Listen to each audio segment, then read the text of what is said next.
নাবালিকাকে শ্লীলতাহানির অভিযোগে এক যুবককে গ্রেপ্তার করলো কামাখাগুড়ি ফাঁড়ির পুলিশ। নাবালিকাকে শ্লীলতাহানির অভিযোগে এক যুবককে গ্রেপ্তার করলো কামাখাগুড়ি ফাঁড়ির পুলিশ। বৃহস্পতিবার দুপুরে ওই যুবককে আলিপুরদুয়ার জেলা আদালতে পাঠানো হয়, পাশাপাশি ওই নাবালিকাকেও আদালতে পাঠানো হয়।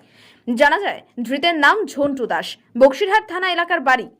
গত সোমবার কুমারগ্রাম থানার অন্তর্গত এলাকায় 14 বছর বয়সী এই নাবালিকাকে ওই যুবক শ্লীলতাহানি করে বলে অভিযোগ। এই বিষয়ে বুধবার পুলিশে লিখিত অভিযোগ দায়ের করেন নাবালিকার বাবা। তদন্তে নেমে বুধবার রাতেই পুলিশ অভিযুক্ত যুবককে গ্রেপ্তার করে। ওই যুবকের বিরুদ্ধে নির্দিষ্ট ধারায় মামলা রুজু করা হয়েছে বলে পুলিশ সূত্রে জানা গিয়েছে।